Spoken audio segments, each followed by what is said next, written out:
A pleasant morning and good day everyone. We praise God sa kanyang kabutihan na pinagkalooban niya ulit tayo ng panibagong araw. It's April 18, entitled Expressions of God's Love. So atin po itong pag-aralan sa ating devotional.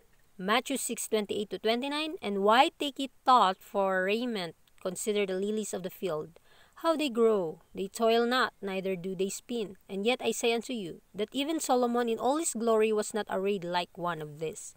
So mapapansin natin dito na bakit ba tayo malulungkot? Ba't ba tayo mag-iisip ng mga kabiguan sa buhay? Napapansin ba natin na yung mga bulaklak sa kapaligiran ay sila ay nakadamit?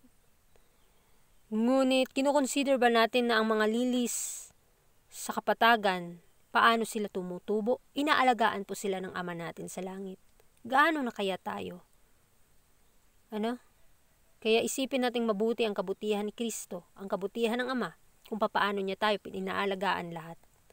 The courtly robes of the greatest king that ever sat upon an earthly throne could not compare, in their artificial splendor, with the spotless beauty of the lilies fashioned by the divine hand.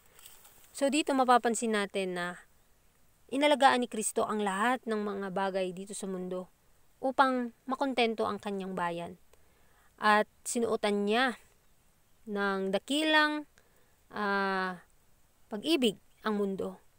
Even na tayo ay nakatira dito sa mundo, hindi natin makukumpara ang earthly throne sa heavenly throne. Itong artificial na kagandahan, with the spotless beauty of the lilies fashioned by the divine hand, ating tingnang mabuti ang kanyang pag-ibig.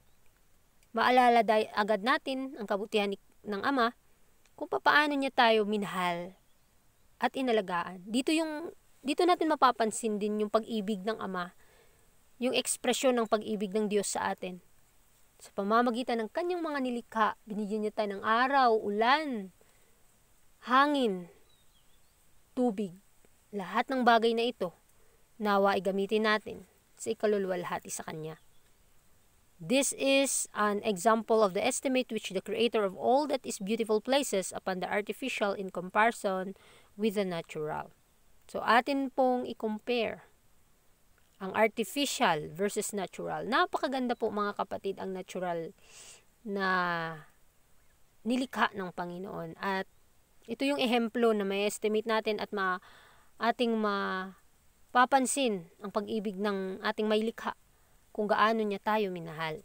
God has given us these things of beauty as an expression of His love, that we may obtain correct views of His character. We are not to worship the things of nature, but in them we are to read the love of God. Ang lahat ng bagay na ito ay pinagkaloob, binigay sa atin upang ma-express natin ang pag-ibig ng Ama, kung gaano niya tayo minahal. At ito din ang magbibigay ng pagkokoreksyon, paano natin makikita ang kagandahan ng kanyang karakter. At tandaan natin, hindi tayo mag-worship sa mga bagay dito sa mundo, but sa pamamagitan lamang nito, illustration lamang ito ng pag-ibig ng Diyos sa atin upang mapansin natin at upang madama natin ang pag-ibig ng Ama sa atin. Dahil ang lahat ng ito ay pinagkaloob niya sa atin para maging kontento po tayo at yung pag-ibig natin mas closer pa tayo sa ating Diyos. Nature is an open book, from the study of which we may gain a knowledge of the Creator and be attracted to Him by the things of use and beauty which He has provided. So, ang kalikasan, isa itong bukas na aklat sa atin. Kung tayo ay nag-aaral sa ating buhay, mga siyensya, mga kapatid, ang natural science, ay dito man natin mapapansin ang gaano tayo minahal ng ating manlalalang. Maa-attract pa tayo, mas madedevelop para ang ating mga pag-ibig sa Diyos, sa ating may likha, sa pamamagitan ng mga bagay na ginagamit upang mapalaganap nga ang kanyang pag-ibig sa atin. Makikita natin ang kagandahan kung papaano siya kumikilos sa ating buhay. Wherefore, if God so clothe the grass of the field, which today is, and tomorrow is cast into the oven, shall He not much more clothe you, O ye little faith? Therefore, take no thought, saying, what shall we eat? Or what shall we drink? Or wherewithal shall we be clothed? So, gaano man o inalagaan nga ng Diyos ang kapatagan, kanyang dinamitan ang kapatagan ng mga damo na bukas ay susunugin na. Ngunit, tayong mga taong napakaliit ng pananampalataya, nag-iisip ba tayo kung ano yung kakainin natin at ano yung iinumin natin? O ang ano yung susuotin natin? Nawa ay wag po tayong malungkot at mangamba sa mga bagay na ito. Dahil alam ng Panginoon ano yung mas kinakailangan natin. Dahil mas importante pa ang buhay kaysa damit. At ang ating hininga kaysa pagkain. Ang salita lamang ng Panginoon, ang ating tanging pag-asa, upang ating mapanagumpayan ang lahat ng bagay na ito. Kailangan lamang nating lakaran at maintindihan ang kanyang pag-ibig. Much unnecessary care and anxiety is felt in regard to our future, concerning what we shall eat and drink and wherewithal we shall be clothed. So, ang mga bagay na ito, hindi na dapat nating kalungkutan. Hindi na kailangan nating problemahin na ito ba ay ipoprovide ng Panginoon in the future. Dahil sa ating buhay ngayon, habang tayo nabubuhay sa present time natin, mas ito yung ating paniguraduhin. Dahil ang bukas nasa kamay na yan ng Panginoon. Kung ipagkakaloob ng Panginoon na bubuhayin niya pa tayo sa susunod na araw, ay blessed po tayo. Ngunit ngayon, huwag po tayong mangamba kung ano ang magiging resulta po ng bukas. Dahil ang Panginoon po ang mas nakakaalam. At tayo lamang po ay makipag-ugnayan sa Panginoon ngayon, kahapon, at hanggang sa dulo ng ating buhay.